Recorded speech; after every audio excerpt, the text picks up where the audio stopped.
All right, ladies and gentlemen, the man that needs no introduction, Mr. Cube. Yeah. Ice Cube, what's up, bro? What's happening, man? I feel good. I was going to say, before we talk business or anything, just personally, how is life in 2019 for you, bro? Life is great.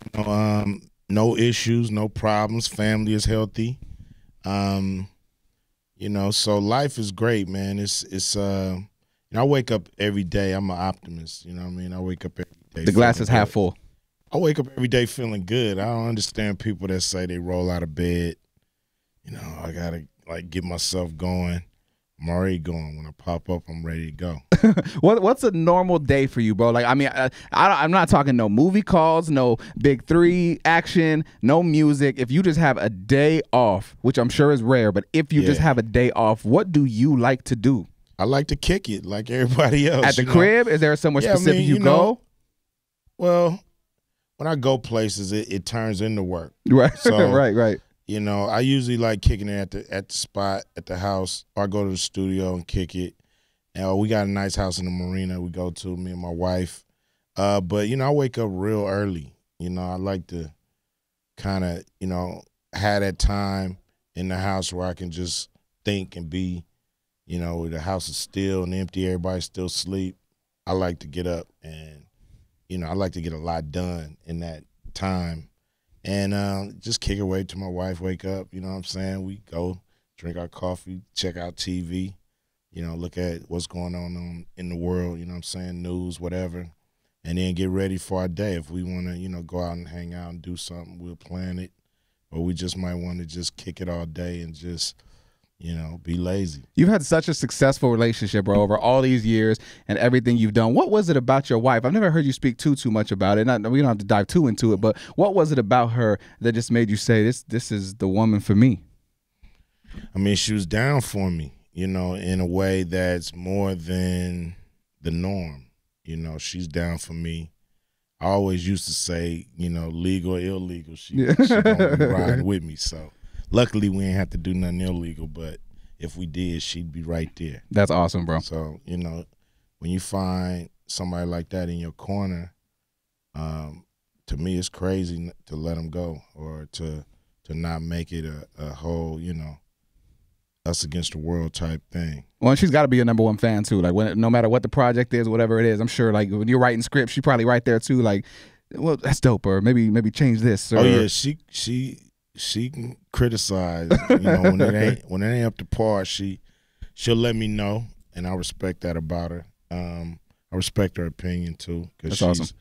Very smart when it comes to marketing and what the trends, what people are into, what people want, what people don't want, and so she's smart. You know what I mean? So I love when she get going because I just be sucking up that game. Hell yeah. And I apply it and everybody think I'm the smartest man in the world. There you go. Bro, everything's corrupt. Now, the title of the album, the message of the album, everything. I mean, just going back to the origin of Ice Cube, bro, you've been one of the realest, iconic writers, in my opinion, that we're ever going to see, and you're still doing it. What is it? Like, what is your process? Do you just see something on TV and it's like, I've got to talk about it? Is there something that just really bothers you and you're like, this needs to be addressed and I can do it in a certain way that's going to make sense? Or what is that process? I mean, sometimes there's always different, I guess, streams of inspiration. But, just living, seeing things, seeing if you can creatively make things stick more than how they exist in the world. You know what I mean? If I'm going to touch a subject and put it on a record, I'm trying to make it stick and lock into who's listening more than if they just seen all these events on TV. I'm trying to, focus the eye on these certain issues that I think are, are necessary to address. But it gotta be able to be done in a hip-hop, b-boy type manner. Right. You know what I mean? It's not like I'm looking for things in the world and I'm like, it's, sickle cell anemia. I need to make a rap about that. You know what I mean? It's not really on that tip. It's like, it's what affects the culture. Can I make this dope and make an impact with what I'm saying with it? and make it where you can rock to it and you can learn from it, but you don't want to be too preachy, you know what I mean? Right. Yeah. Being that everything's corrupt, and even just, it's crazy that title comes out, and then you still see the things going on, like the Lori Loughlin situation, the Aunt Becky for Full House. Like, who would have thought she'd be involved in a scandal of paying behind the scenes to get her kids in school? It's crazy, right? You can't judge a book by its cover. Ever. So everything is corrupt when you look at it. You know, it's a rat race for money, and you know, people are you know, dismissing their values, you know, constantly for that money. And so, you know, you look around and you're like, damn, it's a little bit of corruption everywhere. Right. Did you ever have a time in your life or just throughout your career, because you've been super successful for such a long time and you came from nothing and turned it into something? So is there a point in your life where you're like, you see some kind of corruption on your own side, like the money maybe got the best of you a little bit and you had to check yourself or step back? Yeah, you know, you always got to check yourself. You know what I mean? You always, you know, should always look in the mirror and examine what you are and what you want to be. And, you know, you'll be crazy not to check yourself. You know, everybody, you know, I put it like this: every pencil needs to be sharpened. You know what I'm saying? Yeah. So that's just how it is. And when you sharp, it dulls down, and you gotta resharpen. And you know, I don't mind doing that. That's awesome. Dude, talking about just resharpening things and taking things into the next level and next direction, the big three. You've done something crazy with this, and now we're talking about owning a network, right? Yeah, you know, the Big Three is a great league that we started, professional 3-on-3 basketball, using former NBA players. We got younger this year. You know, our age was 30 and over at first, but now we went down to 27.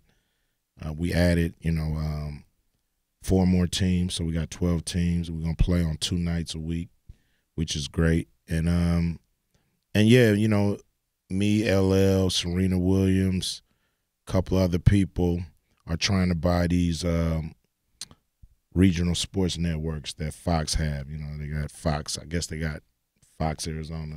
Yeah, they got all these West, random. There's so many whatever. different ones tied to it in conjunction with. And we're trying to consolidate it into one network. Still able to deliver the regional sports, but you know, when this game ain't on, it ain't nothing to watch on them channels. Nobody watching them channels until the game come on. We think that it's a place that, you know, media, athletics, and culture can exist around all these games that can keep people on those channels. How do you go about picking the cities that you do teams in? Like, how do we get a team in Phoenix? Like, how does something like that work? Well, teams are not connected to cities. Okay. Teams are just connected to players. Oh, okay. We feel like that's the future. We feel like the city model is an old model that eliminates a lot of the country from being fans of a team, you know. So we have 12 teams. It's kind of like NASCAR. You pick your favorite one and you roll with them throughout the season, and you can be a fan from any place in the world without feeling like I'm not part of this city. So if my team win, I don't really feel a part of it as much. So, you know, we just think, you know, that the future is people are more into players than to teams and cities. So, very true. Oh, well, the players too, just their perspective, they've got to love it, because these dudes, it's not like they can't play anymore or anything like that. They just need the look, and you're providing that for them. Yeah, it's just it's not enough room for all these great basketball players. That's just really what it is. And, you know, NBA is kind of out with the old and with the new, but sometimes they put you out before you old. Right. You know, they just put you out because you've been there too long. Try and make room for the next young cat. Yeah, so you find yourself, you know, guys find themselves, you know, 28, 29,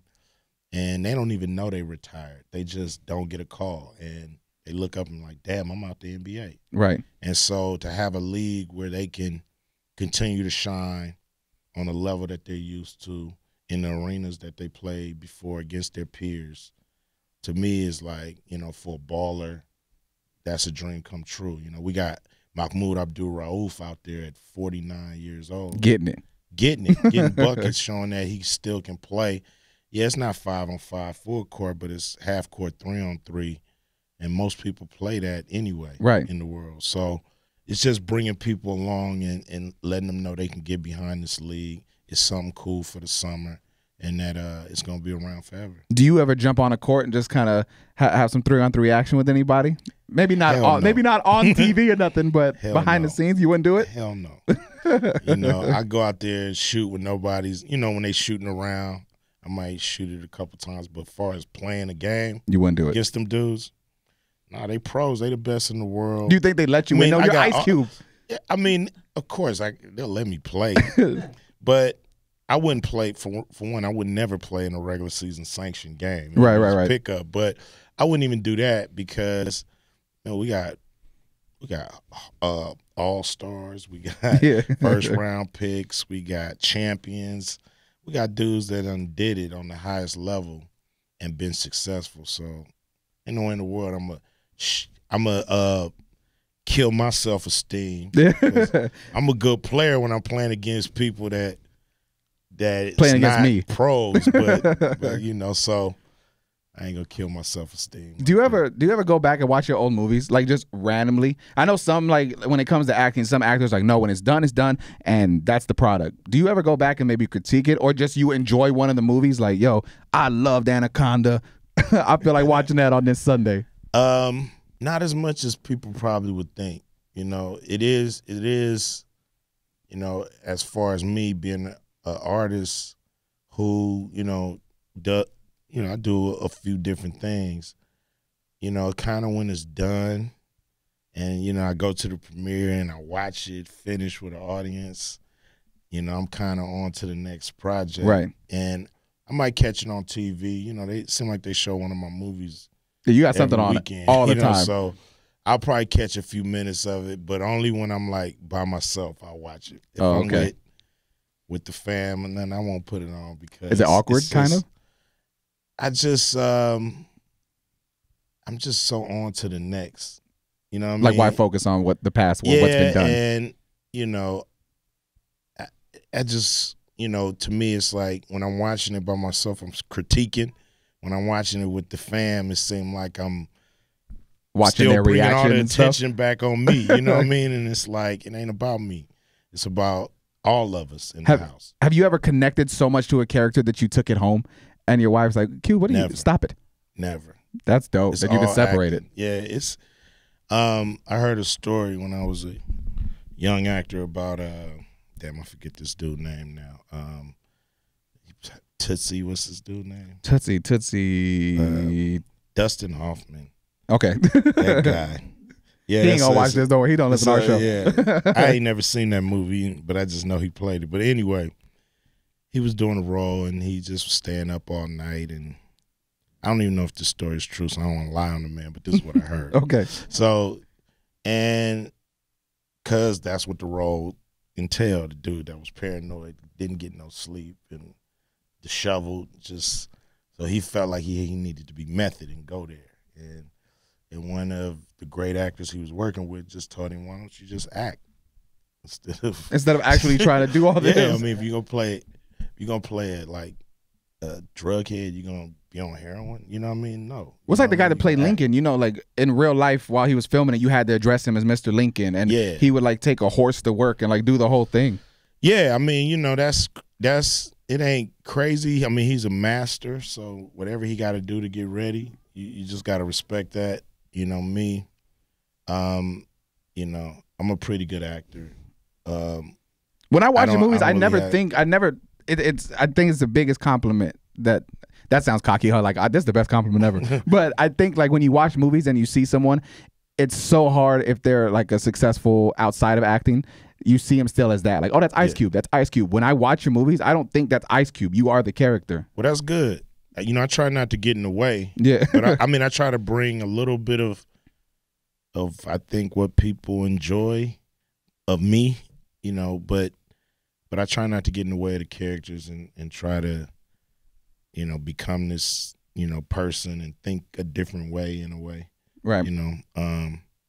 But, when I look, I see, I'm like, always like, you know, am I doing enough to make the audience follow the character? Yeah. Or are they watching Ice Cube? Right. You know? No, you kill it. Stamp of approval. I can retire. Yeah, you're good. Talking about stamp of approval, we've got this segment on the show called The Cosign, and you're actually the first one that we're doing this with, to where we find a record and we're like, this record is so crazy, we're gonna get behind it, play the hell out of it every hour, and just really own it. So you got this song with Too Short. Oh yeah, that is just nuts, bro. Can we talk about it? Oh yeah, man. I love that record. How does it come about? It's called I Ain't Got No Haters. Yeah. I mean, I really can't think of anyone that doesn't like Ice Cube. Like, that is kind of wrong. I mean, I'm sure you know a couple people, yeah. But like, when you talk about it, you're such a legend, bro, and you're still doing what you do. I mean, where does the record come about? Is that a conversation you and Short are having one day, or is it just presented to you from a producer? Or break it all down for me. Well, it's a concept that I had came up with, and I came up with the hook, and then when I was listening to one oldie station, and then the Oh Honey. Oh, the sample's crazy. Sample came on, and I'm like, man, this ain't been used in a long time. And so I'm like, yo, this song ain't got no haters. It's kind of perfect. It's a perfect vibe for this beat. And I'm like, I need to do it with somebody. And I was thinking of Snoop, but Snoop really wasn't available. We couldn't really connect. And so I thought of Short, and Short said, yeah, I do it. You know what I mean? So jumped in the studio, knocked it out, and it just came out. It was just that feel good. It's organic. It just felt right. It was just a song that we didn't have to do a lot to it. We didn't have to, it kind of made itself. You said you wrote it before you heard a sample. Do you do a lot? Like, do you do a lot of writing before you have the production? Like, you'll just have an idea? Concepts and ideas and titles and, metaphors, and I'll think of a rhyme and I'll write it down because I'm like, there's probably a fit in something, right?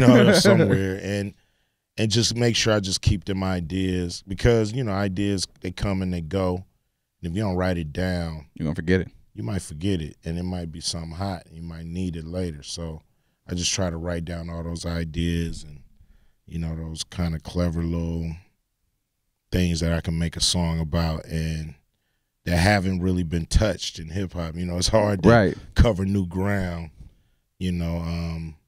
But I like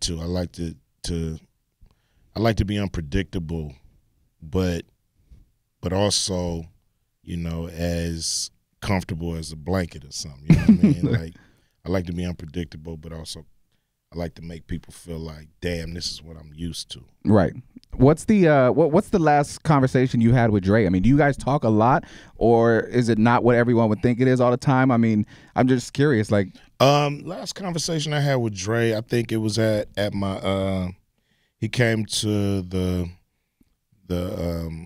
Hollywood Walk of Fame star. Oh, okay, yeah, came through there. It was a while ago, and we don't talk as much as I would love to, and it's because we just busy creative people who love our own world, in a way. And so, we're always doing stuff or trying to get stuff done. And, when you grown, as grown could be, sometimes it's hard to get together like you were when you was youngsters. Right. It's still got to be exciting, though, for both of you. I mean, to see how far you came. You're still relevant. You're still doing what you do. You got successful careers and families. I mean, it's still a beautiful thing if you just sit back and think about it. It is, man. It's a great story, great examples for people to check us out, see, they may come from the same neighborhoods or the same type of background we came from, and to be able to see us and see where they can, go in their life or career or whatever,